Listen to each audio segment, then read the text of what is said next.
Hey y'all, good evening, 9/14/2020. I hope my message is finding you well.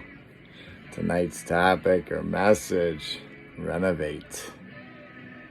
What is renovate? My friend Merriam-Webster says there's a couple. One would be to restore to a former, better state as by cleaning, repairing, or rebuilding. Number two, to restore life, vigor, or activity. Revive. I like that. All right. I know where that came from. What are some ways to actually renovate our lives?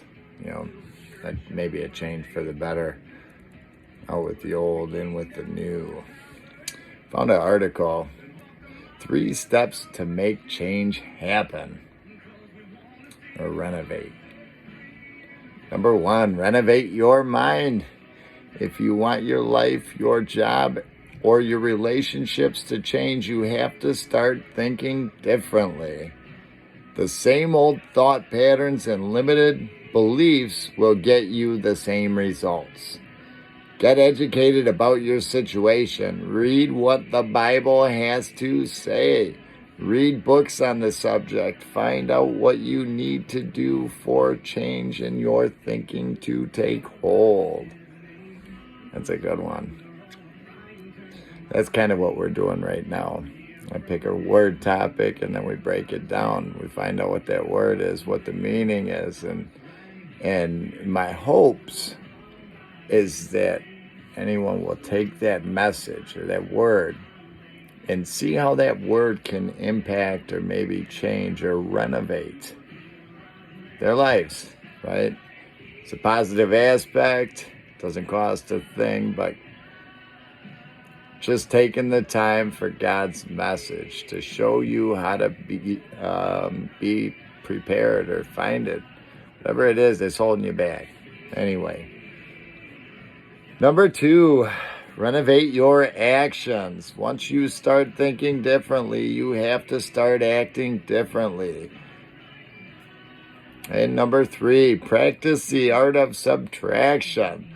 Whenever you renovate anything, whether it's your house, your mind, or your actions, you have to destroy a few things first before you can add the better things. In a house, you may have to take out a wall to make the room bigger. In your mind, you may need to eliminate negative thought patterns and limiting beliefs. You may need to limit time with certain people or eliminate bad habits that hold you back. All right, so I see a few things there. So change isn't a bad thing, right? Repetition or doing the same thing over and over, except by God, makes us go a little wild. I don't want to say crazy, but, it just gets us off key. It's good to be working, but the time will come for better things, right? And that's the important picture that we need to see. That in time, when it's right, everything will come into play. But it starts with you. So what does the Bible say about renovate?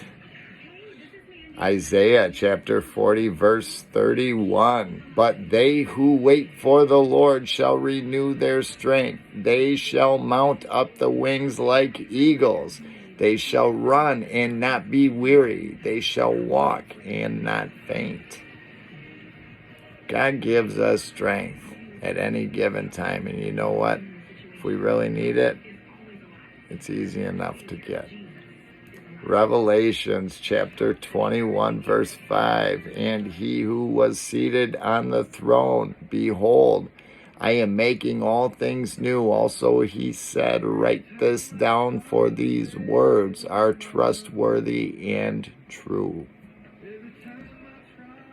Revelation chapter 21 verse 1 says, Then I saw a new heaven and a new earth, for the first heaven and first earth had passed away, and the sea was no more. that'll almost be devastating. I'm so drawn to the water. I love the ocean, but I can't stand the sharks in there. I mean, and we all have fears. No, that's God's creatures, but I'm not saying I want to be attacked by a bull shark or something. So anyway, I take my happy self into my ankles, lay down and run out. I get better as I get older. Hebrews chapter 4 verse 16 says, "Let us then with confidence draw near to the throne of grace, that we may receive mercy and find grace to help in the time of need." We all need grace. Grace ultimately does get us to where we need to be, right? It helps us find the answers. It helps us renovate our lives. It helps us find ideas, and by renovation, it can bring passion. It's not a bad thing. On that note, we're going to have a short one tonight. God bless you all. I love you. Thanks for watching. God bless our country. Share this message tonight and join me tomorrow. Be well.